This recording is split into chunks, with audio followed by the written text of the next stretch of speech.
GMGP, good morning, good people. Y'all could have been anywhere in the world, but y'all decided to wake up with us. You're sick. You're sick in the head. There's a lot of fantasy football shows out there, but I promise y'all, they not like us. Brock Bowers, you looked a little quicker than fast. What does that even mean?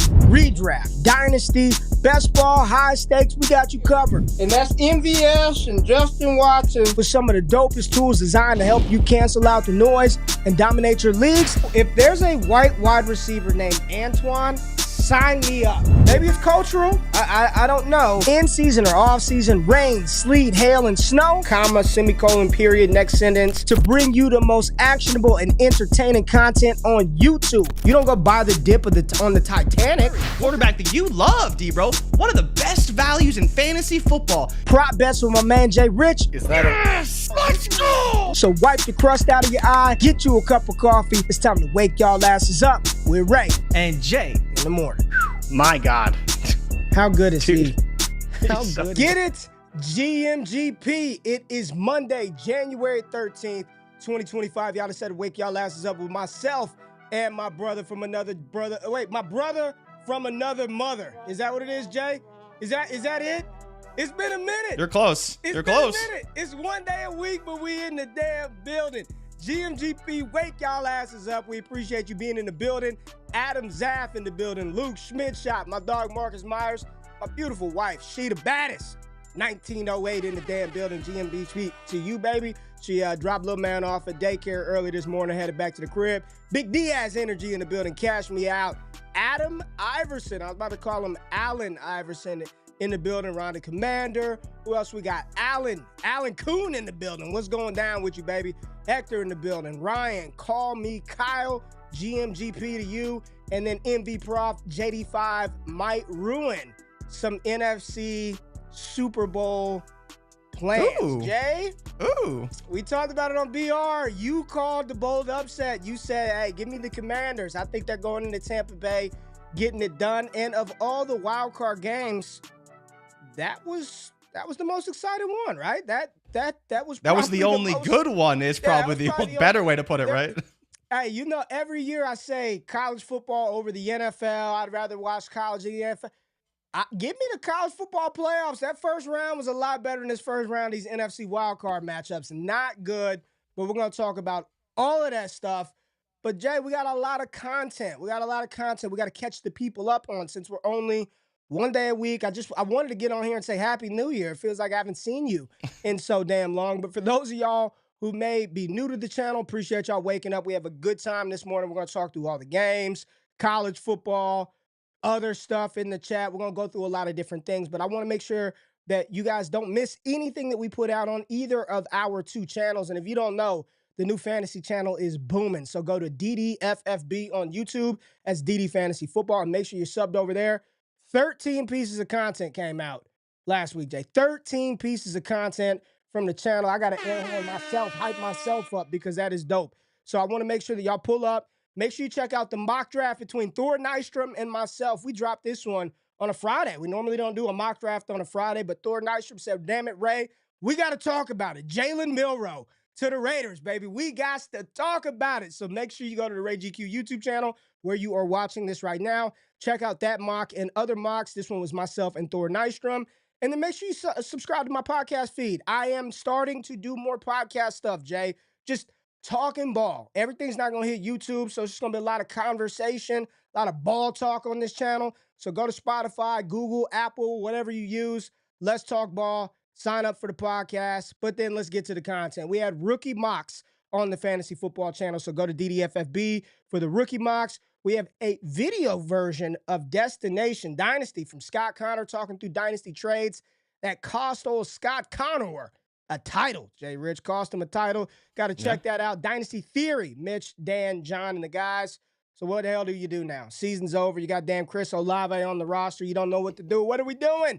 Make sure you check out Dynasty Theory. And then, yes, more trades on trades. Tyler Claire and Gabe getting it done on the Dynasty All Gas Trade Show. Pull up, DDFFB is going down. And then right here where you're at, in case you missed it, Jordan Reed dropped the mock last week. I talked through it. Landing spots, fits, players, all that good stuff. And then, yes, prospect profiles, that DAWG. Luther Burden, dog. Jrich, big dog. Dog. Jrich, goddamn dog, man. Luther Burden. Where's Jrich at? Jay, how you doing this morning, baby? I'm good, man. I'm good. It was a good week of football. Thursday, Friday, Saturday, Sunday.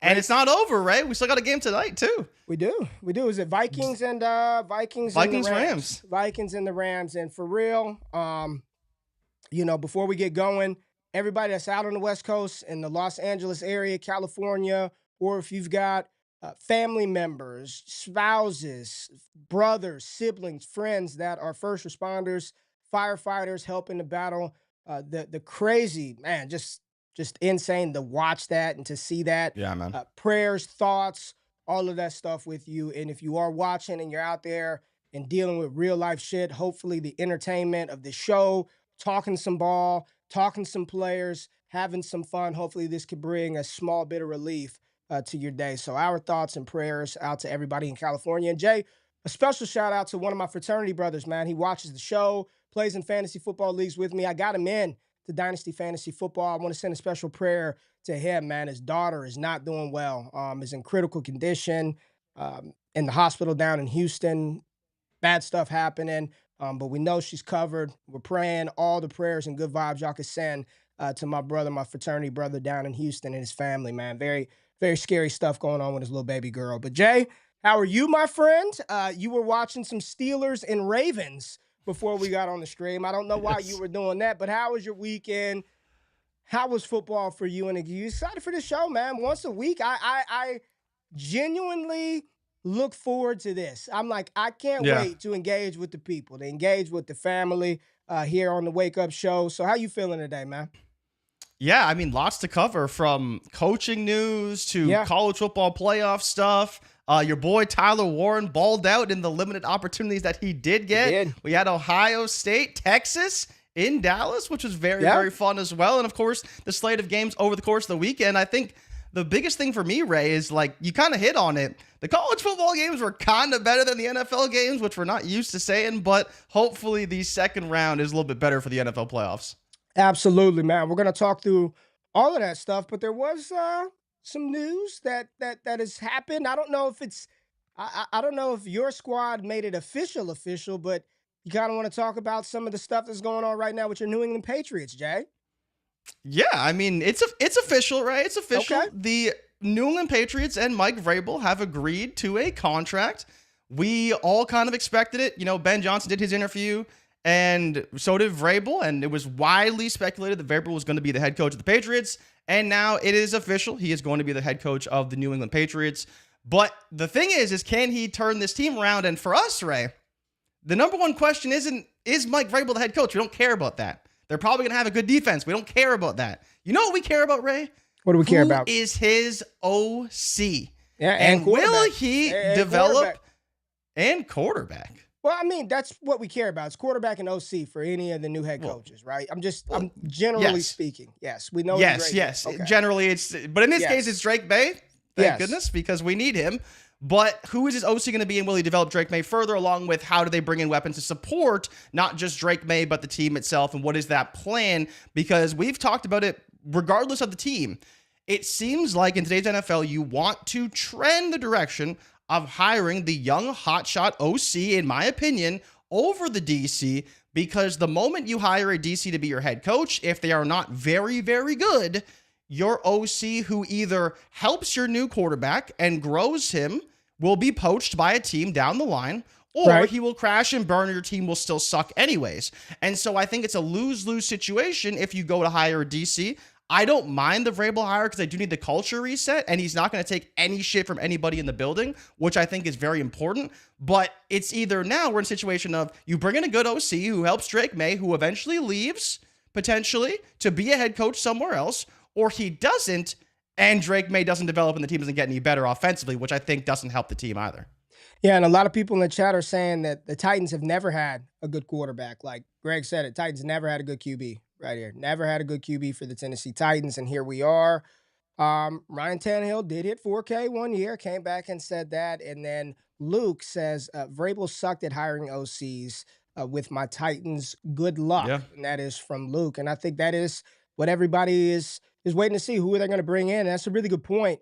When you hire these defensive-minded head coaches that hire these creative, innovative offensive OCs, you're lucky if they're good. You're lucky to keep them 2 years, right? If they're good and they're legit, you're lucky to keep them for 2 years because then they're off and on somewhere to be the team's next head coach. But in this case, hopefully he'll have no problem attracting a good offensive coordinator with Drake May in the building, with them having the 4th overall pick, having draft capital, and I believe they've got some cap space.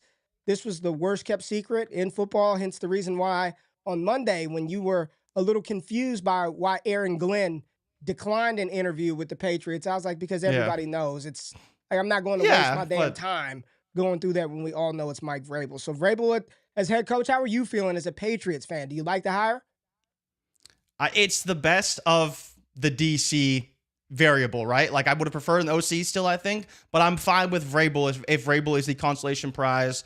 Someone said in the chat, why do we think that Vrabel's going to take less shit than Mayo? For me, it's just like the accomplishment of being coach of the year. Like he actually has stature in the NFL beyond his playing career, right? So I think that's the big factor here as well. Mayo was a great player for the Patriots. Vrabel was, arguably just as good and in fact, a lot more successful when you talk about Super Bowls, but also he was coach of the year and does have stature and respect as a coach. And a lot of people did see him potentially as the number 1 head coaching candidate on the market, besides a Ben Johnson as the, young hotshot OC who's obviously going to get a head coaching job. And Ray, the biggest question now is, where do you think Ben Johnson's going to go? Well, we'll get to a team that I think makes some sense for Ben Johnson. We're not quite there yet, but we'll get to a team. There was also some big news that broke, and I actually talked about this on Monday on Wake Up. Then with Pat Mayo, whenever I did the show with Pat Mayo, I streamed with Pat Mayo. It was on Friday, yeah. The Friday? Golly, the days just running together, Jay, running together. I talked about it with Pat Mayo, but on last Monday's show, I talked about a setback and Deshaun Watson's recovery, and I remember saying, Jay, the only setbacks that I can recall, having gone through Achilles surgery myself, is a re-rupture. That's the only setback that I've heard of ever during this process. Did not know anything, and sure as the sun rises in the morning, a few days later it came out that Deshaun Watson will likely miss, I'm just going to make an assumption, miss the entirety of the 25 season because he re-ruptured his Achilles tendon. So no Deshaun Watson here in 2025. No quarterback right now for the Cleveland Browns because I do not believe that Jameis Winston is currently under contract with the team. My question to you is, how does this new news of the re-rupture, he's not going to play again in Cleveland, how does this change and impact what you think they may do in the draft? And there are already reports right now that Cleveland and Stefanski, a match that was paired up in the past, are already going to be eyeing and prioritizing Kirk Cousins once the Falcons release him this offseason. So would you, if you were the Browns, sign Kirk Cousins, take on that contract as a bridge-type QB? Or with pick 2, are you going to take one of the young quarterbacks in Cam Ward, Shedeur Sanders, whomever it may be at the top of your board?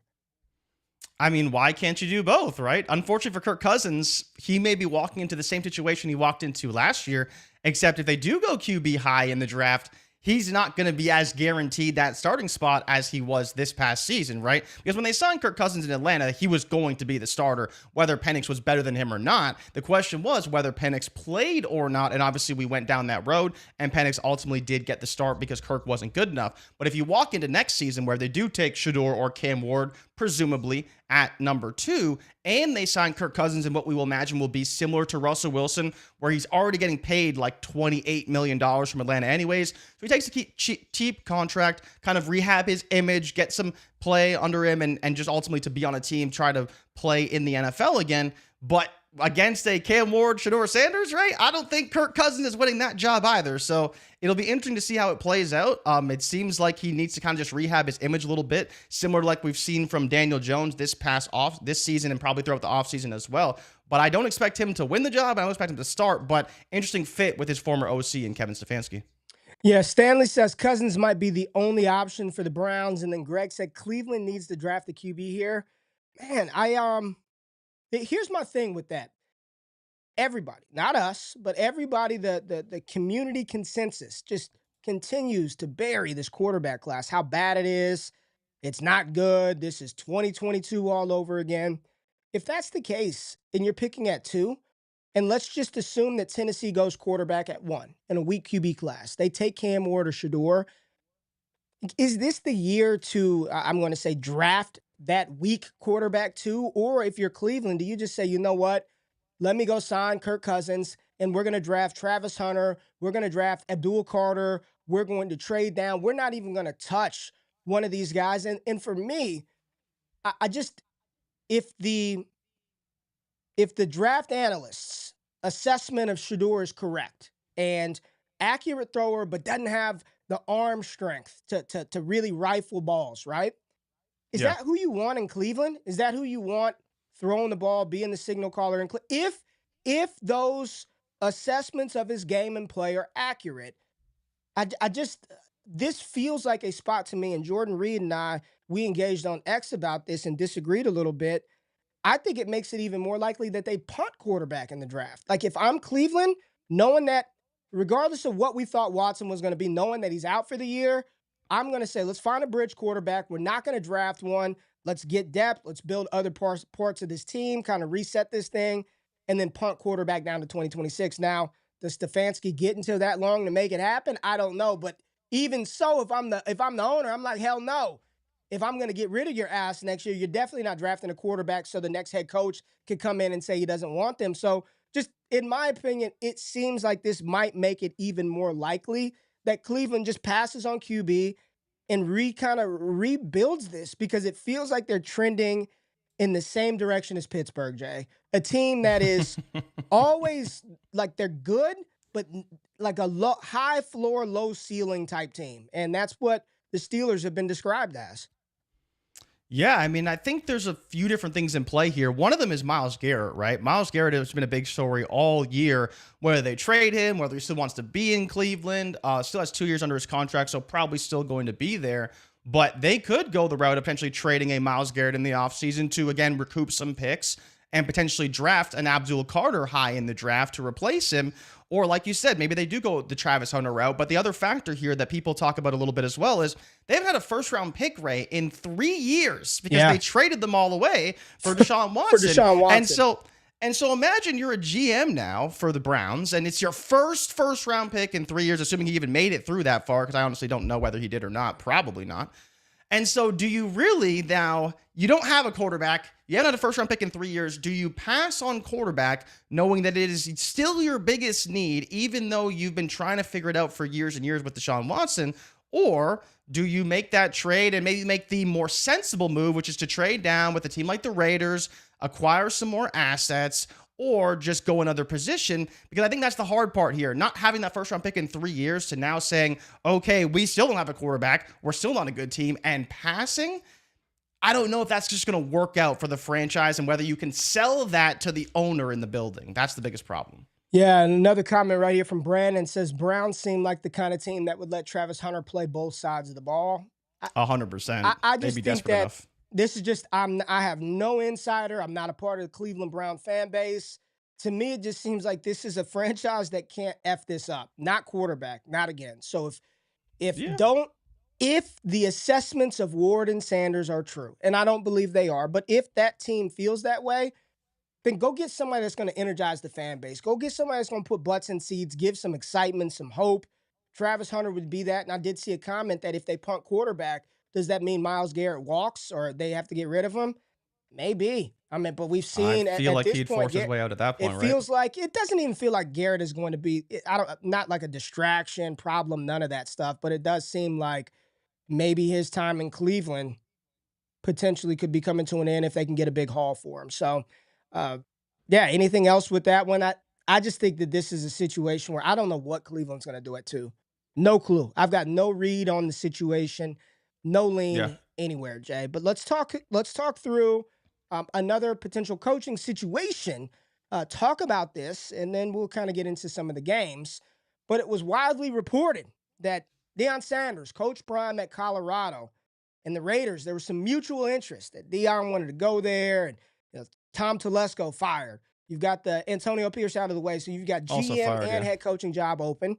And Deion Sanders, hey, his boys are gone. Shiloh and Travis and Shador all en route to the NFL, and there was a lot of talk and speculation that Coach Prime could be next up in Las Vegas, and it was reported, I believe, yesterday that the Raiders have zero interest in Coach Deion Sanders. And his first team meeting for the Colorado Buffaloes, I don't know if you saw the video yesterday, Jay, but it did not sound to me like a man that was ready to leave Boulder. It did not sound like it. He came in there and he said, this is the first time in my life that I've walked into a meeting room and I'm not dad anymore. I'm coach. Like, my boys are gone.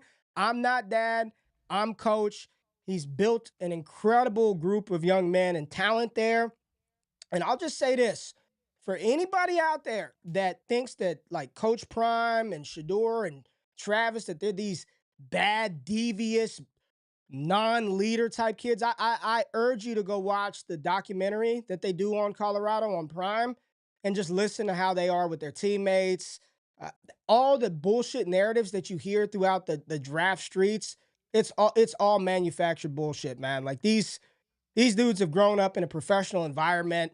They're young kids. They're paid more money than anybody, any of these athletes are right now up until this point. So I just urge you to form your own opinion and not listen to half of these yoo-hoos out here who don't watch, know, or anything about them. But the big thing, Deion, Raiders, doesn't seem like it's happening, Jay. And I don't think Shador, let me say it like this.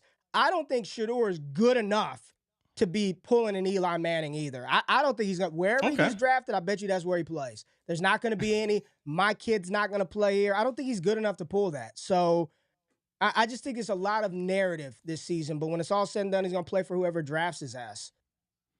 Yeah, I mean, maybe. Yeah. Was Eli good enough? I mean, that's a little bit before my time, but Eli good enough to pull that? Absolutely. Okay. And coming out of Ole Miss, absolutely. But he had some of the Manning name behind him, but he was definitely good enough. Sanders name, right? That's more what I was getting at, right? The Sanders name. Shador ain't good enough to do that. No. So there's a few things in play here. One, you talked about Pierce being fired, which was big. But then you also had Telesco getting fired after the fact. And the reason why this is important, Ray, for people who haven't been paying attention to this, is that there's been a lot of spots this offseason where the coach has been fired, but the GM hasn't been fired. And there's been a ton of reports specifically about Ben Johnson wanting to have a say as to who the GM is. And so that hurts a team like Jacksonville, who still has Trent Baalke, but it does drastically help a team like the Raiders, who went and fired Tom Telesco. So now they have a head coaching spot available and a GM spot available. So should a coach like Ben Johnson want to come in there, that would be accessible to him, where it's not so much, there's been talks of him liking Ryan Poles, but it seems like even Ryan Poles is kind of so in the GM ranks as it stands right now, and him wanted to bring someone in from Detroit, at least Ben Johnson would. And then the interest from the Jags was the same, except Baalke remained on staff there. So it'll be interesting to see what they decide to do, because we only have Vrabel, and it feels like speculation so far beyond that. Every other head coaching vacancy still, it doesn't seem to have a clear front runner, and it'll be interesting to see how this all plays out. You talked about Aaron Glenn. He still seems to be the front runner for the Saints job, but it seems like it's still right? It seems he's still the front runner, but even I've been reading some of Underhill's reports, because I love Underhill. He's a great reporter, who down there for New Orleans Football. And even he doesn't seem to have a good read on who the coach is going to be as it stands right now. But they're going through a ton of interviews. The Jets, another one. And I wanted to ask you about Bobby Slowick, and we can kind of get into that a little bit. But like, we talked about how, you can go from being this hotshot OC to being a nobody like really quickly. And I'm curious, how certain teams are feeling watching Slowick. If he continues to do well through the playoffs, could he maybe be in line for one of these head coaching vacancies? Because it seems like there's no front runners right now outside of wherever Ben Johnson goes. You've got Rex Ryan stumping for the Jets job every chance he can get. I mean, stumping for the Jets job. You've got Pete Carroll conducting interviews with the Bears. I forgot about Pete Carroll, man. Jesus. I like Pete. I like Pete too. He's fun, man. I like Pete, okay? Slowick, we'll see how the Houston Texans progress through the playoffs. But I'm with you. I saw there was a tweet that pretty much essentially said, it was along the effects of these head coaches not jumping at some of these opportunities, because there's no quarterback in place. Yeah. Like they don't even want to put themselves in that situation this year with some of these landing spots. It's going to be interesting. And listen, we're talking about some of the vacancies, Jay. We're talking about some of the vacancies. I think one of the bigger coaching stories, and let's talk about it and bring it up, Pittsburgh and Mike Tomlin. I mean, I didn't think we'd get to this point this fast because if I'm not mistaken, the expectation for Pittsburgh going into the season was not playoff. The playoffs were not in the cards for Pittsburgh. I don't think so. I think they started developing into that team. They made it in the playoffs. They played well at times. But now we want them gone. Get them out of town. Mike Tomlin, Mr. 500 or better. Now the fans want him out, Jrich. All I saw across the timeline yesterday, and I'm sitting back thinking, who the hell thought Pittsburgh had a chance in hell to beat the Baltimore Ravens? What are we doing? You know, there was no shot. They've got no explosives on offense. And despite that, Russ was still 20 for 29, 270-something when he had 2 touchdowns. Hell, he was probably the only reason they were still in it to begin with. They can't run the ball. Defensively, all I'm seeing, not only should Tomlin go, TJ Watt is also garbage. I mean, all I'm seeing across the timeline is how awful TJ Watt is, how bad Mike Tomlin is. And I'm sitting there thinking, who thought this team was going to beat Baltimore? They didn't have a chance in hell. It was a 9.5-point spread.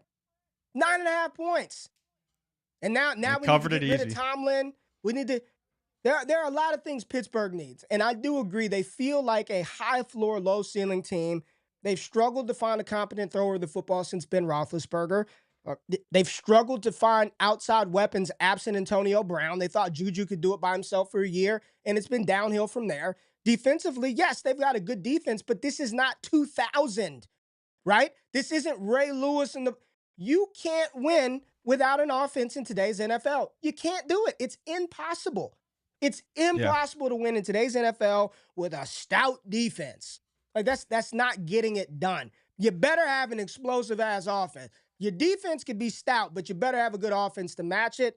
And right now, Pittsburgh feels like a damn dynasty team that's stuck in the middle. They're good enough, but not good enough.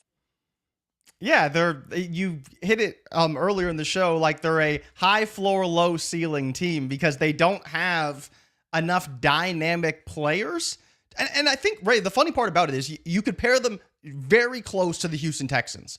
And not necessarily the fully healthy Houston Texans, but the Houston Texans right now, where they have Nico Collins and Joe Mixon and like a few other guys, and like that's it. It comes down to how does the defense play, how does the quarterback play, and can the running game be effective? And you saw early in the first half against Houston, or for Houston and against the Chargers, like they couldn't do anything, and then things turned around and things were good. The difference is you don't see that in Pittsburgh ever. Like very rarely do you see them go, oh, we're figuring things out. We found some plays. We found some matchups that are working for us. And then you're not even getting the dynamic plays on the back end that we're used to seeing from the Pittsburgh Steelers defense. And so I think that's the problem with Pittsburgh is that you look at this team and you say, how's it going to get better? And when you look at it from that perspective, it's like, okay, they need a quarterback. They need a receiver. They could probably use a running back as it stands right now, depending on how they feel about Najee and Warren. Their tight ends are okay. And they still probably need to fortify the defense because of how they play football. And it's like, you can't do all of that with the cap space that they have. And at some point, they're going to have to pay a quarterback, right? Because they're not going to get Russell Wilson for $1 million every season either. Man, Jay, remember when you were on this show and you were preaching about how they need to give Russell Wilson that long-term deal? You were like, oh, man, sign Russ long-term. He's the quarterback. I don't know about that one. Remember that, Jay? Remember when you were pumping that up? There's been someone on this show that's been pumping up a lot of quarterbacks. Sam Darnold, Russell Wilson, Daniel Jones, Brock Purdy. And none of these situations have worked out. Absolutely zero of them. Whoa. Since you're there, since you want to go there, let's do it. Want to go there. All right, let's do it. Let's do it. Let's talk about Mr. 4-interception Jrich quarterback, Justin Herbert. The social media quarterback of this generation. Oh, that's just low. 4 interceptions in a game. You didn't give Houston Texans any chance at all. You didn't give them a chance in hell. You said the Chargers were going to dog walk them. They were going to boat race them. I did say that. They weren't going to cover. I don't know if I said it like that. And then here we go. Justin Herbert, not 1, not 2, not 3, not 4. I mean, it was LeBron James, Chris Bosh, and D. Wade all over again. It's only 4. You got to dramatize it. You got to keep going. Not 4, right? Should have been 5 picks. Houston Texans got it done, man. They got it done. Shout out to Houston. I mean, total underdogs at home. The disrespect at home. CJ Stroud was awful in the first half. I mean, terrible. Awful. There are some takes out there I know people were deleting. Hitting that delete, control alt, get it out of there. Done, toast, sophomore slump concluded, bust of a quarterback. And then somehow in the second half, he turned into Michael Vick. I mean, he's running around. He's launching the ball to players. And that defense put Herbert in a blender. That defense had Greg. You know what was so striking to me this weekend is looking at the maturation, and we have not gotten to Baltimore yet, but of Lamar Jackson and that Baltimore Raven offense under Todd Monken. And I vividly remember when he was hired, I was excited. I was like, this is good. Todd Monken being here is good for Lamar, good for Baltimore. And then you look at the pedestrian offense of the LA Chargers under whom? Under who? Greg Roman. Under Greg Former Roman. OC of the Baltimore Ravens, back and you say, damn, dude. I'm watching. And there was a point in the game where it's like every time they get the ball, it's just Justin Herbert, throw. They don't even try to run the ball. I don't know if Dobbins was hurt. Yeah, they couldn't run the ball. They didn't try. They didn't even, they tried to Gus Edwards out there. Dobbins looked like the most, I don't know what Greg Roman's offensive plan was. Thank God Herbert is talented enough to heave YOLO balls down the field to wide open Ladd McConkey, which, Jay, you have won the bet. I owe you 100 American dollars, and I will pay you. You will be paid right during the show. We will. I owe you for that bet. You won that bet. Ladd McConkey led that team in receiving, and it wasn't even close. He was the only damn thing that the Chargers had. I'm sitting back watching this one, and while the focus should be on C.J. Stroud and the Texans and DeMeco Ryans' job and what he's done with that defense, and I do think that defense will cause some problems for Kansas City, I want you to talk about Justin Herbert, his performance, and how you think people are going to view him going into the offseason. This was a bad one. Yeah, I think there's a lot of things that could be said here about the performance itself, and a lot of it does come from the defense. You know, we actually talked about this on BR for anyone who did watch the show. It was going to be a battle of which offense can make plays against the defense, because both defenses came in and were very, very stout, especially when you talk about Houston and the way that the Chargers played. You know, you talk about the running game. They had no running game because they ran on first down every time, and DeMeco Ryans blitzed them every first down, and they got like 1 or 2 yards outside of the very first drive where they started to move the ball a little bit through the running game. And then you get into Herbert. Herbert missed throws. Pete! Herbert threw picks. Look at Pete. Pete Farr. Hot take. The funny thing about no longer a top 10 QB. I'm sorry. The funny thing about this, right, is that you look to the 4 picks and you're like, could Herbert have played better? Absolutely. Did he get a little unlucky? I mean, definitely he got a little unlucky. These things happen, right? Like, there's a couple picks that one went through McConkey's hands, which was a bad throw from Herbert. One went right through Disley's hands into Stingley's hands. And this is just the NFL. But I still don't think he played overly well. Part of it is the offense. Part of it is their lack of running game. Part of it is their lack of weapons. But Herbert still needs to play better and make better decisions, even though the team around him isn't very good. They're a year ahead of schedule. We'll see what they do in the offseason. But the thing that I want people to take away from this happening, and you see this a lot, especially in Dynasty, you don't want to be drafting quarterbacks in that like 6 to 10 range. You want to be taking the guys that are in like the 10 to 14 range that can go into that 6 to 10 range. And that's where, even for me, Ray, we talked about it all year. We're like, we should be buying Herbert because he's playing very well. And because of this 4-pick game, like Pete saying, he's not a top 10 quarterback. Cool. I'll let you stick to that, and I'll draft him as like QB 13, QB 14, because that's a good value, even for a quarterback like Justin Herbert. Watching them, and you know, I continue to do mocks with every week, different guests. Thor Nystrom was on with me. Make sure you check out that mock. It's on the channel. I struggle with what to do with the Chargers. Now there's reports that Khalil Mack is potentially considering retirement. You got Joey Bosa off the edge, not the same type of Bosa that we were used to coming out of Ohio State. You know, I definitely think they need another weapon. You look at the passing chart outside of Ladd McConkey's 199 or whatever he had. Yeah. I think it was like one reception. Rookie record too. I think it was one reception down the board for the pass catchers.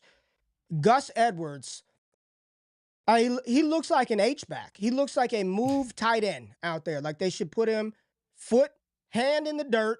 You need to be down there blocking somebody, not toting the rock. Yeah, man. 4 picks against this defense. This is a great defense, but this is the playoffs. This was not a good performance defense that picked for off Herbert. Goff 5 times, right? And they beat the Bills doing the same thing. Like the funny thing about this team, Ray, is this team doesn't play to win. They play to outlast you. It's like they're playing Survivor out there. They're not playing to beat you in like the very beginning of the game. They're playing to outlast you to the very end, and they make you play all 4 quarters, which is really, really cool. It's very different from what we're used to seeing. Yeah, man, this defense was on point. And I think their ability to get after the quarterback. Now, I know the Kansas City Chiefs had 2 all-pro offensive linemen. I believe Joe Thuney and Creed Humphrey were all-pro first team. You better be strapped up on the edge. Juwan Taylor better have his shit on tight, because whether it's Daniil Hunter or Will Anderson, interior D-line with Tim Settle, they can get after you. And on the back half, despite the fact that they've lost Jalen Petrie, they've lost Ward, Stingley is as shut down as they come, and that other rookie cornerback, Lassiter is balling, man. His pick was disgusting. Man. Like that pick, Herbert's like such an idiot, man. Just throws into double coverage. Like, what are you doing? But that pick was absolutely gross. Yeah, the Texans D just swallowed the Chargers whole. Absolutely swallowed them whole. But still, even with that, Herbert needs to play better. He needs to play better because he played like shit in that game. Absolutely. QJ, listen, still dropping drag routes like his life depends on it. I just don't. Jay, wake up, fam. Before we go to break, I need an intervention, okay? I need help. Jay, do you have any sad music? You know those animal, those commercials you see where you don't even want to watch it because it makes you feel bad. The music.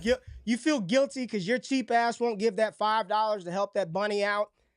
I need an intervention, Jay, because I've told myself and I've told the people that if I ever in life pump up another TCU wide receiver, pump me to the moon. And you're ready to do it, aren't you? Disregard everything I'm saying. Yet, Jay, in this 25 class, TCU's got another 6'5" freak, 220-pound receiver that I am itching not to pump up. Savion Williams. This is completely unrelated, but I had a dream, and I'm just like, man, Rager, Johnston, Doxson. I'm sweating. I'm waking up, and I want to pump up. Just am I allowed to get excited about Savion Williams this year? Am I allowed, Jay? I'm not putting him in the top 5. Can I just get excited? Can I please? Look, do it at your own risk, Ray. I'm just saying that. The chat knows you can't be out here pumping up this guy, because it's so funny because years ago, and I want to say it goes back to Marvin. Oh, man, I'm trying to remember who this Denzel Mims at Baylor, right? Because Baylor's never had a good wide receiver. You're like, you can't, got to scout the player, not the helmet. Oh, yeah, Denzel Mims is going to be a thing, right? It's just never was. Jalen Rager, same thing. QJ, same thing. And now we're here with Savion Williams.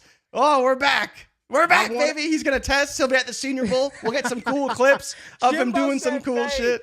Jimbo said fade. All right. I don't know how you do it, man. No, of course. Savion Chenault. Okay. People aren't. Oh, man. DP in the building. Savion have drop issues too. All right. I'm done. I'll leave it alone. I wanted to bring it up. We're going to get into some college talk because we do have to talk about Marcus, man. It was a good run. It was a good run, Marcus, for y'all. What are you going to do, Marcus? I'm not going to. Hey, it was a good run. I'm down here. It was a good run. We do have to talk some Texas. I want to talk some Quinn. We've got Ohio State, Notre Dame in the national championship. We got to get to the NFL MVP this year. There's a lot to talk about, but we need y'all to support the show. Show love. Hit that thumbs up button. Like the stream. And if you're new, subscribe to the channel. We'll be right back after the break. Let's go.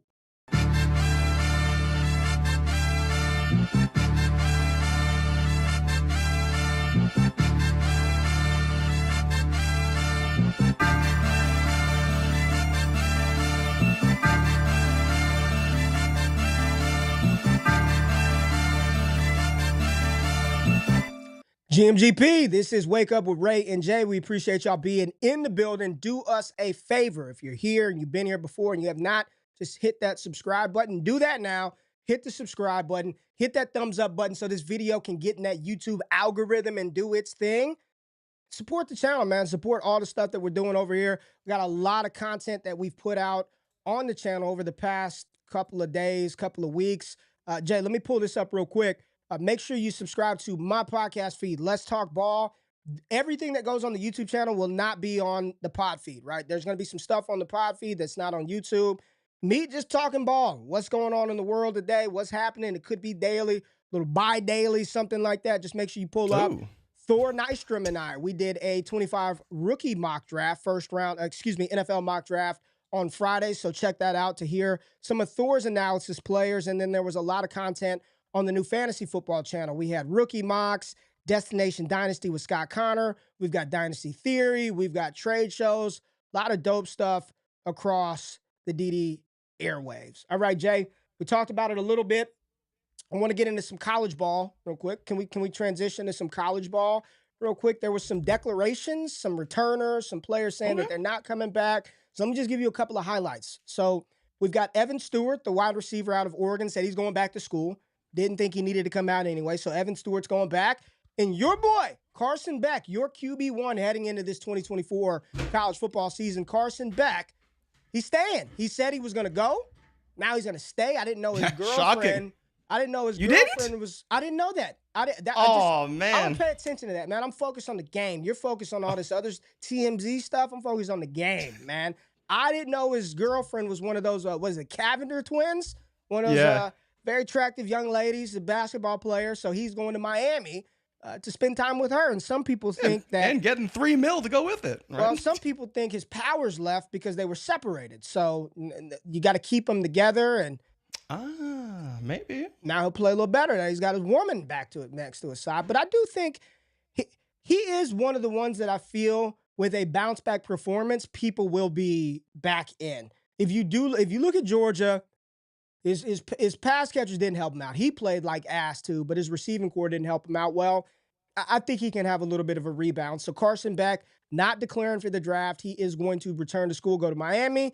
We had some new declarations. Kyle McCord out of Syracuse. He's in this draft. I think that's interesting. Okay. I like it. You had Jayden Blue, running back out of Texas. Did not see that coming, but he also declared. Don't think he's really good between the tackles, but in the receiving game, Blue can fit. LaQuint Allen, this dude is a beast. Syracuse running back, another 6 foot, 200-pound running back, dominant producer in college, another one to add to the name. But the big name, the big dog, Jrich, the biggest name left to sort of declare, figure things out, Quinn Ewers, Mr. Richards. Quinn Ewers. So let's talk about, not Herbert, let's talk about Quinn, because Quinn said, I think there was a report that at the beginning of the game, Ewers said, I'm gone. I'm not coming. That was reported, back. I'm out of here. I'm going to the NFL draft.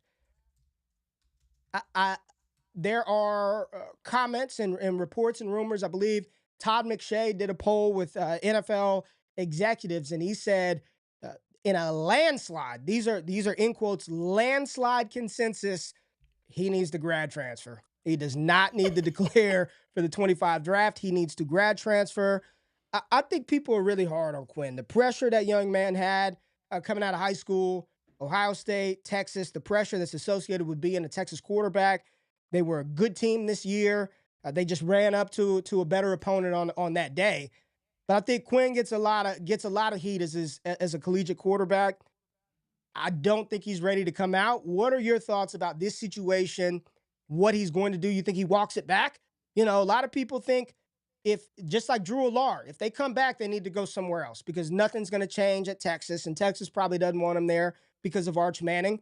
Much like Drew Allar, like his college football player performance was awful, terrible. Yeah, he's awful. He was awful. Whatever hype and steam, and for me, these days of being like, oh, the tools and the talent and the traits, sure, but at some point you are who you are. Like, you are who you are. You don't wake up. You're not late for work every single day, and then all of a sudden you're punctual. Like, you're on time, who you are. Like, this is I think this is who Quinn is. I don't think another year is going to make him better. And sure, Drew Lar or Quinn, they can go transfer to Ohio State and throw the ball to all-world weapons, but does that really make them any better than what they were, or does that just put them in a different situation to where their deficiencies as quarterbacks, as truck-level quarterbacks, first round, if I'm talking about you as a top 5, top 10 pick, I don't view you as a trailer, right? I'm viewing you as somebody that's going to be able to come in and carry this team. I just don't know how much that changes with another year for a player like Quinn, for a player like Alar, who they've got tons of experience. They've been doing this for a long time, Jay. Yep. I think just transferring, going somewhere so you can play with some better. I don't know. I think these guys are who they are, and they just feel like a bunch of just middling, hopeful NFL quarterbacks that don't give me any confidence that they turn into any type of franchise difference maker in the long term. Yeah, I mean, Quinn has a lot to grow on. Like DP said it in the chat. He said Quinn has arguably the worst pocket presence of any QB I've studied. He's played too much football to be this poor at it. Wow. And like that's honestly, if you watch any Quinn Ewers tape, it's a strong like statement. that is the one thing that like he's walking into sacks. We can talk about how Caleb Williams gets sacked because he runs around too much, but Quinn Ewers is like actively running into defensive tackles trying to step in the pocket, and it happens all the time. And so you talk about him transferring, right? You could go to a quarterback like Cam Ward, who, again, is he a first rounder if he comes out? Is he top of the draft board last year? Of course not, especially in that QB class. But he transferred to Miami, had a really good season, was a Heisman finalist, and now in a weak quarterback class, he's a guy who is going to go probably in the top 5, at least as it stands right now. So you talk about Alar, who has a lot of tools, Quinn, another player who is probably a little bit less toolsy, but has a lot of experience, won some big games. When he plays well, he does play well, and you can really see it on tape. But I think the problem with Ewers relative to Alar is I think Alar has enough tools that can still get him drafted like in a reasonable spot, like 3rd round. But if Quinn has another bad season where he played for a great Texas team that had a lot of promise, and while they did lack a little bit in the running game because of all their injuries this season, they had playmakers outside, they had a good offensive line, the defense was phenomenal, and they had every chance to do it, but it felt like Quinn was constantly limiting them offensively and hurting their ceiling, because if the defense had a bad game, they were losing. There was no Quinn is going to win us this game. That didn't happen, it seemed like, very many times, if at all, this year. And so if Quinn does transfer to, let's say, a Notre Dame or an Ohio State, because they're both going to lose their quarterbacks after this season, how do you view him if he has another mediocre year? He's probably not a very good quarterback, because now he's been on 2 phenomenal teams and done absolutely nothing with it. Yeah, Marcus, shout out to Marcus Myers in the chat. National champion, man. Won the Natty in 05 with that UT Longhorns team. He says Quinn is going pro.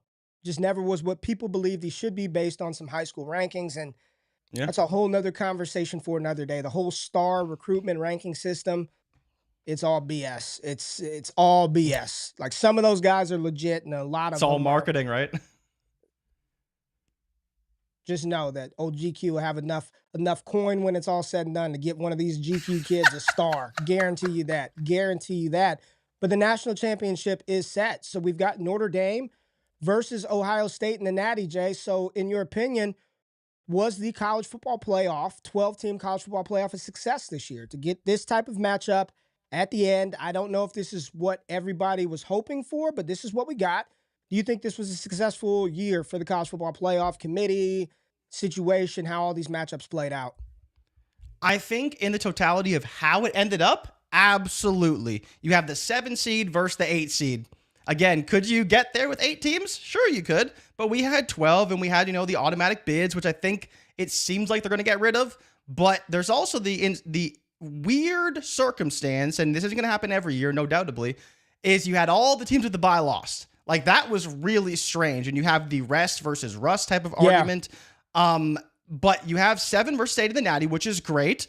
They're 2 high-profile teams, which I think maybe doesn't help the 12-team narrative, because it's not like you have an underdog in the national championship. This is Ohio State, probably the most loaded roster in college football, and then Notre Dame, that had a phenomenal season, has a great defense. But I think it was a success to some extent. It's just the automatic bids probably have to go. Yeah, I think they're already talking about I see people talking about like the Ohio State-Michigan rivalry. Let's use that. How diminished it is when it doesn't truly have an impact and bearing on their ability if you to win lose, you're out type of thing, right? Yeah. So it's kind of like, do you even care that Ryan? I mean, I'm sure Ohio State fans care to beat Michigan, but if they win the national championship, you think they're going to give a shit that they lost to Michigan? You think anyone's going to care? Not. Ryan Day was on his way out, right? Ryan Day goes from a pink slip to an extension. Yeah. How his bags were packed. Ryan Day, how much can we pay you? He goes from literally being cut potentially to an extension. I think they've got to rejig some things around with who gets the buys. I think they've got to reconfigure some things, and they're already talking about what to do, who gets the automatic buys, how home field will work out. This was great. You know what I would really like, to be honest? The only thing I didn't like is I remember a time, and this is old GQ dating himself a little bit. I wish they brought the BCS back. I looked forward to specific bowl games, and okay, I honestly can't even tell you a damn bowl game that I watched. Like, I tried to watch Colorado BYU, and it was terrible. I can't name 5 bowl games outside the college football playoffs that I even paid attention to. And I missed that to a degree. I thought that was a real cool part of the end of the year, December going into January, getting excited for those bowl games. All I cared about was the playoff. I didn't watch 2 or 3 bowl games outside the college football playoffs.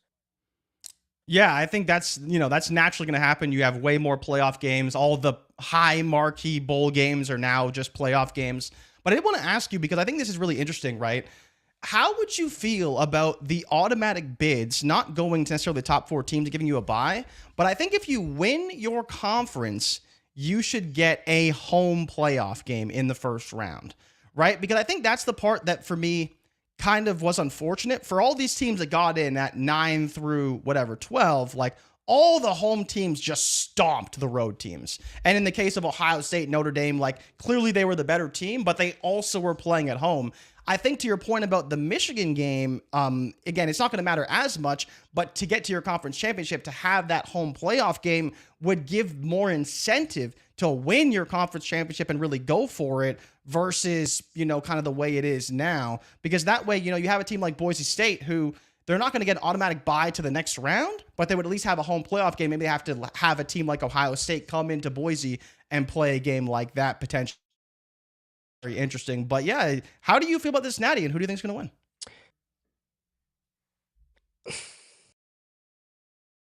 win? I'm watching the Final Four teams, and all I kept thinking about is the national championship runs of the past, at least that of recent memory. You had elite, talented quarterbacks playing. I'm just going back in recent memory. You think Trevor Lawrence, Bryce Young, CJ Stroud pushing to win one. These are quarterbacks that we were excited about, right? That had NFL future. And I'm watching the Final Four play, and I'm looking at Riley Leonard, and I'm like, hell no. Absolutely not. I'm looking at Quinn. Absolutely no not. Thanks. Will Howard, God no. No thank you. And this is... You know what it reminds me of? Pedestrian quarterbacks, and it's like, how did everyone turn into like LSU? How did everybody turn into the old school when they had Jordan Jefferson at quarterback, where they get no offense? You never knew who their quarterback was. It didn't matter. The old Alabamas, it was all Jacob Coker and Blake Sims. It's a bunch of these guys, and I'm just like, where are the good college quarterbacks? Where are they? I want to get excited. I want points. Jeremiah Smith, goose egg. And don't give me, and I like Jahdae Barron, but stop. He wasn't blanketed by Jahdae Barron. Will Howard just didn't even look at him, right? Emeka, nothing. I want some offense. I feel like I'm watching, Bear Bryant and Nick Saban. Give me some offense. Where are the good collegiate quarterbacks? But I think this is a bigger problem. I think it's a bigger problem, and you're seeing more people talking about how these college kids face some adversity and just tuck tail and dip. I'm out of here, transferring, don't get to play, I'm gone. And it's hurting the product that we see because these quarterbacks stink. They stink. Are you excited for Riley Leonard versus Will Howard? Absolutely not, right? Absolutely. And I think the funny part, right? It's not just that the quarterbacks are bad. It's they are first-year transfers at their new programs, and they're now playing for a national championship. Like, you can't expect these offenses to be like super high octane, like high flying, when literally you have two quarterbacks that have been there for one season and are expected to now go out and win a natty. It just reminds me of when we had old Mad Max Duggan versus Stetson Bennett in the national championship, and literally nobody was excited to watch the game because we knew that Georgia would stomp TCU. This one will and be the quarterback play is awful. This will this will be a good game. You got Notre Dame, good Catholic institution, man. This is leader of men, Marcus Freeman, right? Marcus Freeman. You've got Ryan Day, the Ohio State. This will be watched. 10-point favorites? Or they're 8-point favorites now? Big underdogs, the Irish. Under 150 yards for Riley Leonard. I'll say over. The second half, he actually did look pretty good against Penn State's defense. They were drawing up some big. Initially, they were like, I don't know about old Riley Leonard, and then they started airing it out because they had to come back in the game. He got concussed, and they brought him back in, and got some knocked some sense into him. It fixed him. He is a dog, though. He is a dog. But that's the natty. It was good. Congrats to a good season for Texas. Congrats to a good season for Penn State, and we'll see where they end up. I'm excited for Arch next year. I'm excited to see what Arch does. I think the world is excited for Arch. Quinn, call your shot right now. Where's he get drafted? Quickly, Jay. What round? Quinn? He's a 4th rounder at best, I think. Does Marcus Freeman go to the NFL? You've convinced me, Ray. I think he wants to be there at Notre Dame. He absolutely does. Like, everything you hear about him and reports about him says he doesn't want to leave, but I think NFL teams should be calling. Like, they definitely should. And, we kind of talked about it earlier, how there's no favorites right now at a lot of these spots, and it could be because they're looking at a Marcus Freeman as a candidate, but obviously he's not going to be available for another week at least, potentially even longer than that. So it'll be interesting, but he definitely should be asked, and he should be taking some interviews once the natty's over. I am with you, Jay. All right, let's pivot. Let's get back to the league. Let's get back to the association. Can we call it the association? I know that's the NBA. Please, no. The association is awful. We don't want the league associated with the association. Yeah, there's Marcus Freeman right there. I do think that he will listen, and he should. But if they win a natty, why the hell would he leave? You win a natty at Notre Dame? He probably gets $10 million from the NFL team. You know what I'm saying? Like, I don't know if he's getting paid now. He's probably well paid now. But he's probably getting double digits, millions from an NFL team if he leaves. Because you're not leaving unless you're getting that, right? You're just not. Like, there's no way. Baltimore Ravens. Talked about it a little bit. Put foot in ass of the Pittsburgh Steelers. Derrick Henry. Lamar, I believe Lamar Jackson started the game with like 6 straight runs by him. He's like, I got it. I got this. Let me set the tone early and let everybody know what this is about to be. And let's go ahead and get this clock moving and get Pittsburgh the hell up out of here. Let's go ahead and get it done. Lamar Jackson, Derrick Henry. You've got the NFL MVP, an Offensive Player of the Year candidate in Derrick Henry. What did he have? 199 rushing in this matchup? 199 186. 186? 2 touchdowns, yep. 2 tutties. They ran the ball 50 times, Ray. They had more rushing attempts than the Steelers ran offensive plays. If that's not a beatdown, I don't know what is. I would assume that Mike Tomlin, that's what hurt him more than anything. It wasn't just the loss. It was how they were just out physical from the first play of the game, Jay. Yep. From the first snap, from the first play, Baltimore let you know what time it was going to be. They let you know they was on demon time.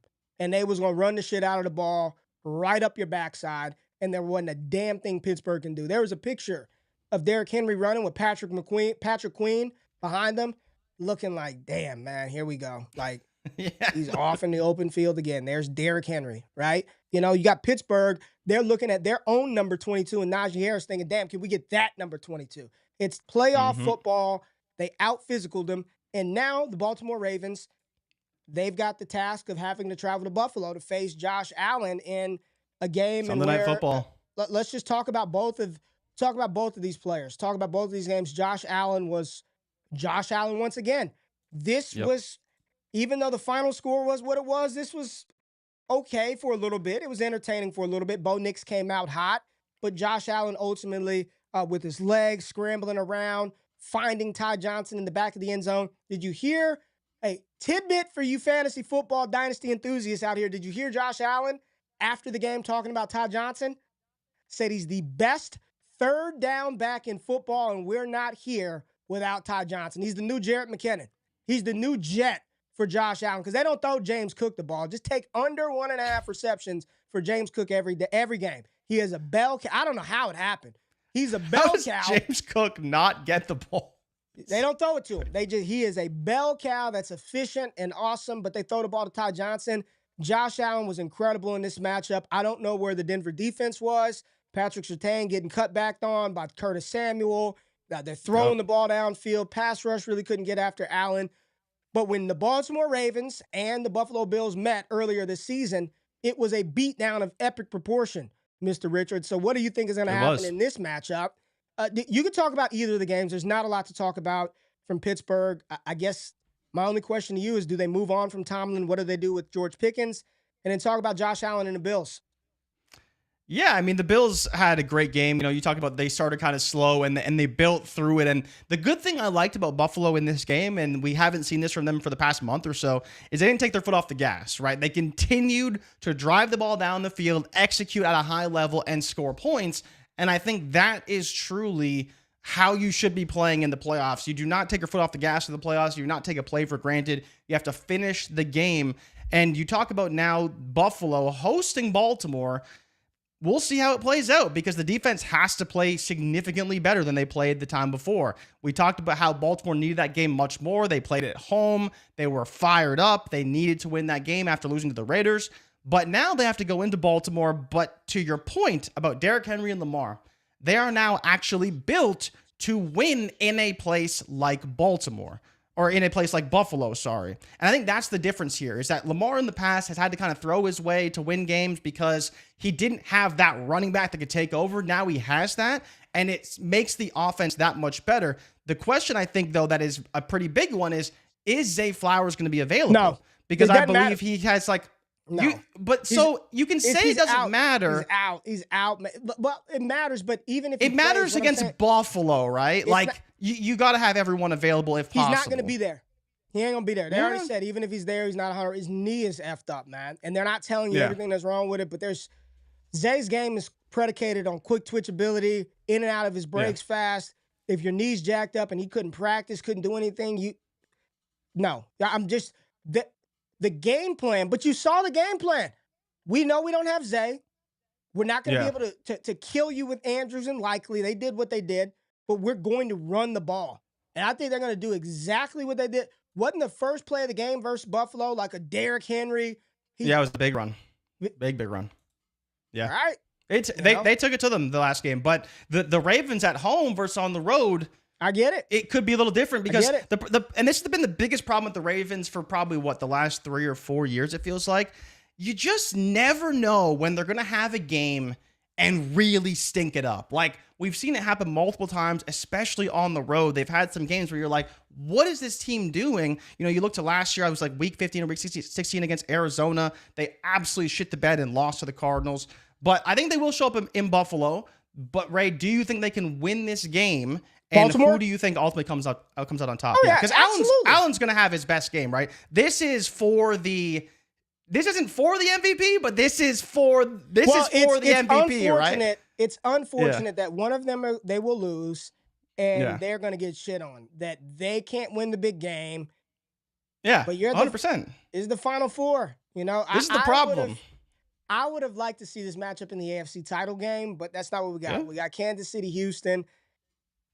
I want to know what the weather's going to be like. It was nice. It was nice for this game. There's no be snow. Cold. I know it's going to be cold, but Baltimore's out there in Maryland, so it's cold out there as well. I do think Lamar gets the MVP, and everyone's saying that the Vegas odds heavily favor Lamar Jackson right now. Yeah, for the MVP. Lamar Jackson right now. All right, let's talk quickly about.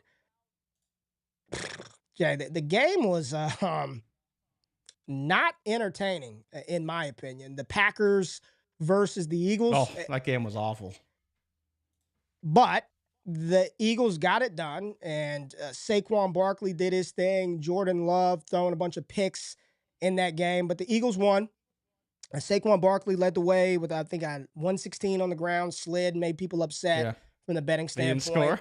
Hurts, 2 touchdowns. A.J. Brown reading a book on the sidelines. But I want to talk about Jordan Love. And I was in our group chat at the very beginning of the game. I think it was the first series. They already started to talk about his elbow. So I'm like, what did I ask in the chat? I said, are they building in the excuse for Love to stink it up? And then they blame it on his elbow. Well, elbow got banged up. He lost, 2 receivers in the game. O-lineman going down. Everyone's hurt. It was just Josh Jacobs. But Jordan Love, here we are. He got the big deal. How we feeling about Love moving forward? How we feeling about old Jordan Love down the stretch? Because it feels like, to me, I mean, he's just as much of a game manager as Brock Purdy. But everybody would just assume I'd rather have Jordan Love. But I don't believe Jordan Love, the Packers are winning because of Love. I don't think they're winning in spite of. I don't think they're winning because of him. I think they've got a great coach with talented pieces. They've got a good quarterback. But how is he any different than Brock Purdy? And if we're being honest, has Purdy not accomplished more in his time in the league than Jordan Love? What's the temperature check on this perceived top 10 quarterback in the NFL that I believe outside, I think it was under pressure. I mean, he's got like 15 touchdowns to 15 picks. It's not good. Yeah. Like, the numbers aren't great for Love. So did we prematurely crown him as the second coming of Aaron Rodgers? Because I'm sitting there watching this game, and as pedestrian as Philly's offense was, all I kept thinking about is if Aaron Rodgers were quarterback, I'd be real nervous if I was Philly. But at no point in time did I feel like Jordan Love was a threat to really march them down the field and win that game. It didn't feel like that watching it to me. It was, can Philly hang on long enough to not F this up for somehow the Packers to score and win? What are your end of the season thoughts on Jordan Love going into next season? I think they need a guy at receiver. I think they need a receiver. For sure. They need a receiver for him to really be able to grow and develop that chemistry with. But where are you at? Yeah, I mean, the eval on Love is tough because this is where I think people are kind of mistaken about, are we crowning them too early? Maybe. But at the time, Love was playing great, and going into another season, we expected more from him. Fair, right? This is what happens every year. And what's funny, Ray, is this happens even with a quarterback of the talent of Joe Burrow, right? Joe Burrow, QB3, QB4, has a down season, gets hurt. All of a sudden, he's like QB8, QB9. We're like, man, is Joe Burrow still a top 10 quarterback? And then boom, what do you know? He has this crazy season, and then all of a sudden now he's QB4, right? So this is where, like I said earlier, those guys in the 6 to 10 range can have a great season, but they can also lose value if they don't. And similarly, you have quarterbacks that are below them that can ascend above them. So it seems like now Love is kind of potentially outside that top 10 consideration.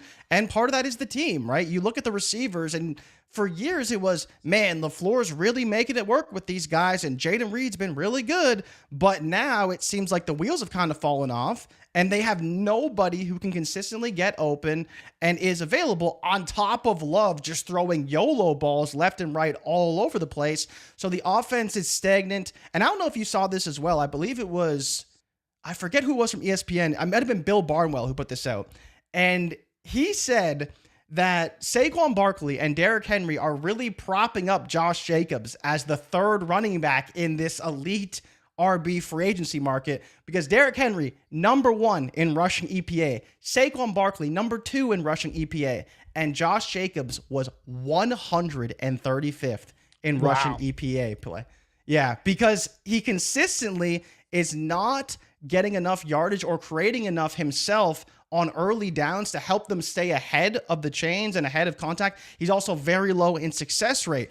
And so does that help a player like Jordan Love? Absolutely not, especially compared to a guy like Aaron Jones, who consistently stays ahead of the chains and fights for extra yardage.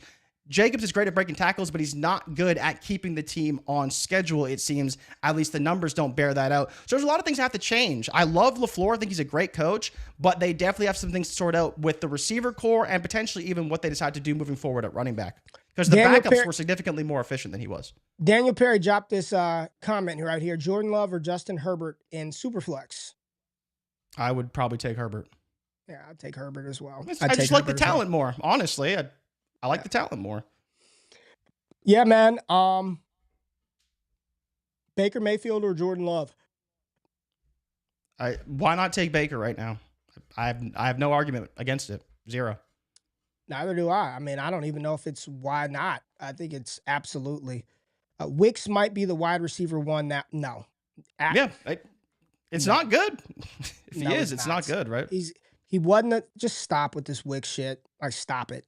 Stop it. He's a third, fourth wide receiver on that team. He's not anybody's wide receiver one. And if they go into next season with him as the wide receiver one, it'd be a boneheaded decision by an organization that normally is pretty competent. So no, they need to go find somebody like a real wide receiver one.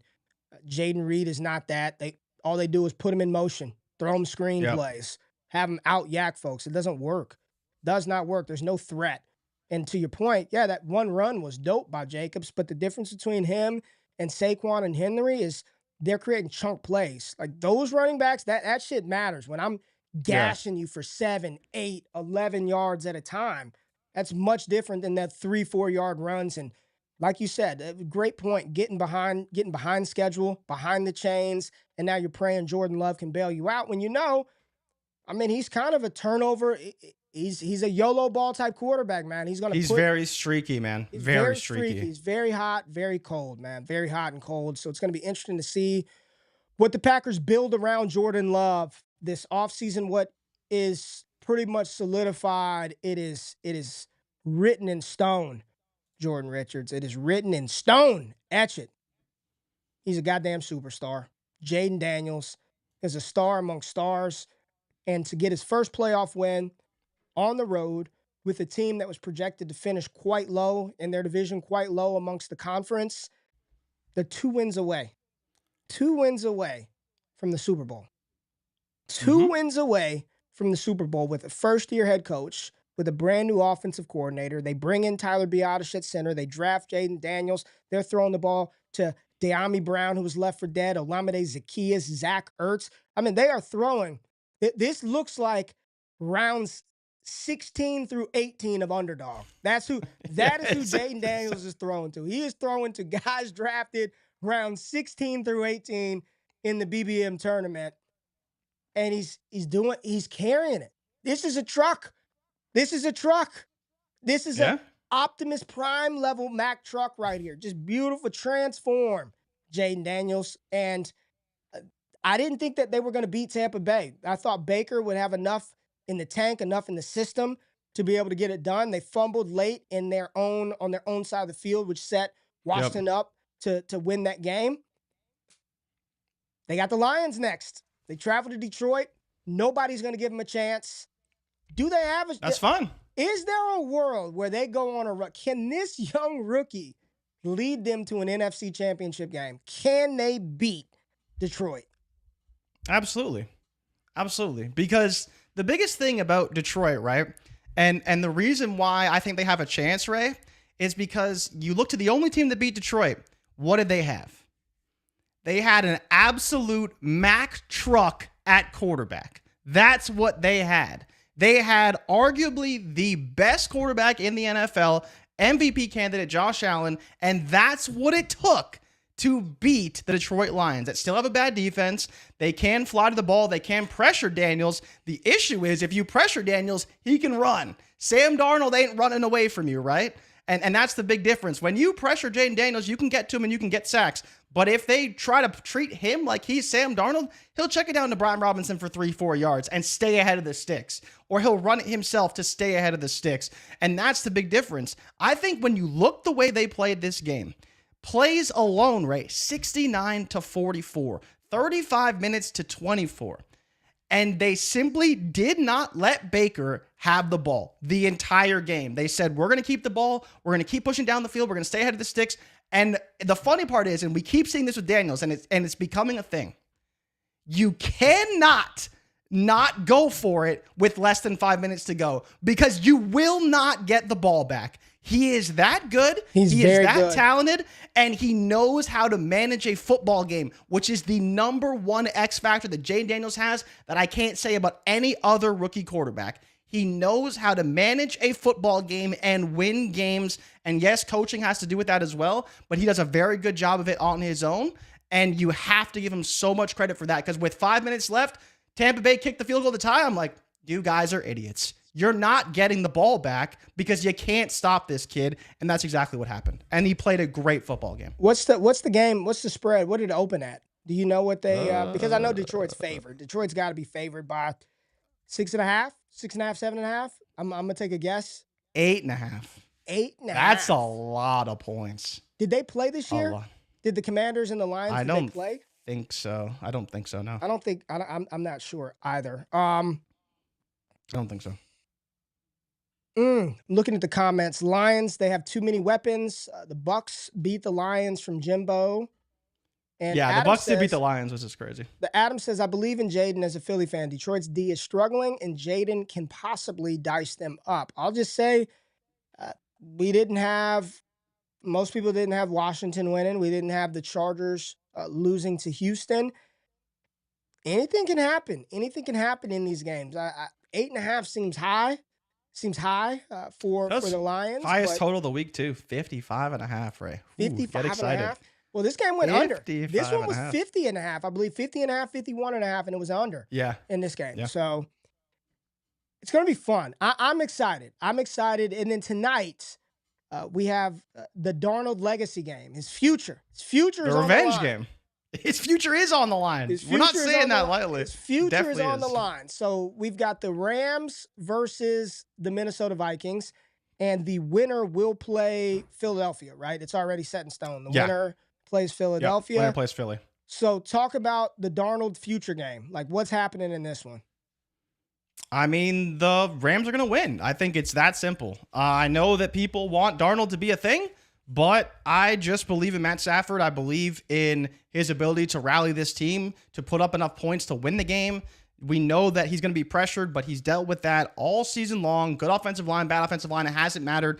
He's played well. He's played poorly. But in this game in particular, we talked about it on BR, I think that Stafford is going to show up. And I think they're going to find ways to confuse Darnold like they did the last time these two teams played. That game was in LA, and that was the game that I believe that Christian Darrisaw got hurt. So they lost their left tackle in that game, which obviously is a massive factor when you have the defensive rookie of the year on the other side in Jared Verse. But I do like the Rams in this game. They're not favored. They're dogs, even though it is a neutral site. But Ray, you know this because I told you, Matthew Stafford has never lost a neutral site playoff game in his entire career. He's also making his 9th playoff start, and it's Sam Darnold's first, which is scary because we saw how his preseason playoff start went last week or two. Yeah, I guess it was last week still. So how does this make you feel about your boy, Sam Darnold? And would you pay him $60 million? Why is he You have been standing Sam Darnold all season, and every week it's, Jrich, so do you think we should pay Sam Darnold in Minnesota? How are they going to get rid of Sam Darnold? And then 1 week comes by, Sam Darnold may just not be good enough, and I don't know, and maybe we're out over our skis on the Vikings. So what is it going to be? Are you rolling with Sam Darnold, or are you rolling with Matt Stafford? I think you're a little unfair. All I've done is give Sam Darnold his credit for very consistent play this season. That's all I've done. I try to bring fact to the show. I try to bring objectivity to the show, Jay. He has played good, but I'm not standing Sam. He's not my guy. The hell's my guy? Well, I mean, it seemed like it. The way you talk, you got to give him $60 million. What's going to happen with JJ McCarthy now? I think the Vikings win. I think the pressure that Brian Flores is going to apply to the Rams offensive front, combined with the pass catchers of Minnesota, the running game of Minnesota, and outside of Puka Nacua, where the explosives come from for the Rams. Outside of Puka Nacua, unless you tell me we're getting the vintage cup game that we haven't seen in like 2 damn months. Since Detroit. Come on, man. A few weeks ago, yeah. I don't know if there's enough offense. Because Minnesota will strike. They will get some plays. And to be fair to Minnesota, when they were in that final game versus Detroit, they were in the red zone 3 times in the first half. They were right there. They didn't convert, but they were there. I think Minnesota gets it done. I think it sets up for a Minnesota-Philly rematch. I think Minnesota gets it done tonight with the Rams. Neutral side, I think the Rams lose a little steam. not being in SoFi, not being in LA, I think Minnesota, Brian Flores, Kevin O'Connell, and the defense, they get it done. Yeah, I mean, to be fair to Minnesota, they're not facing a good defense. Like, they're 23rd in EPA per play, the Rams are, so there's big plays can be had on this defense. But maybe there is a bit of rallying around the LA Fires and all of that. Like, it obviously didn't work for the Chargers, but it could work for the Rams potentially. They really show up in this game. You know, you talk about the big plays for the Rams, they're probably not going to come against this defense unless there's a massive breakdown in coverage. But I think it'll be more of a death of 1,000 cuts. Stafford's going to know. Flores is going to light him up, right? Like, that's going to happen. We know that's going to happen. So they have to find ways to get the ball out quickly and creatively and just stay on schedule so they can win the game. Thank you, Adam. Somebody, let's get Adam on the show. Ray appreciates him talking about Sam Darnold. Doesn't mean he loves him. Thank you, Adam, for bringing. Is that how you feel about Brock Purdy too? Mr. 60 million himself? Well, I'm just asking the question, Ray. Dude, get the hell out of here. Get out of here. You want to get on me because I like Justin Herbert, even though he's getting lit up every play. But your boy Sam Darnold pooping his pants on primetime. We just ignoring that point. But so you got the Vikings, I got the Rams. I think the Rams are going to win. I've got the Vikings in this matchup. And Jay, we will be on Bleacher Report. When are we on? This Wednesday, right? Definitely Wednesday, and I think maybe Friday as well, right? I'm not going to be on Friday. We got baseball practice starting back, so I won't be on. So please make sure you pull up. We will tweet it out. Stay tuned in the show. Jrich and I are on Bleacher Report every week now. They got us signed through the 2025 calendar year. Very grateful for that opportunity. So make sure whenever we put the alert out, y'all pull up and show out in those Bleacher Report chats. It's wild season in there. Jay, hit the music, man. Hit the damn music. Do you want to make some predictions before we get off the show? Go ahead. All right, so do you like the Chiefs or the Texans? Chiefs. Lions, Commanders. Can I get the points? Can I get the points? Yeah, you can have the points. I'll give you 7. Points? I'll give you 7.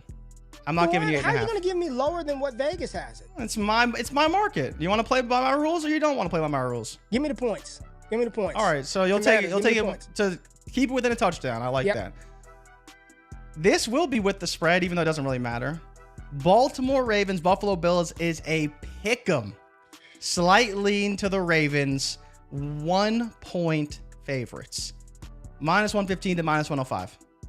Do you think the Bills win? I think Baltimore gets it done, man. I think Baltimore gets it done.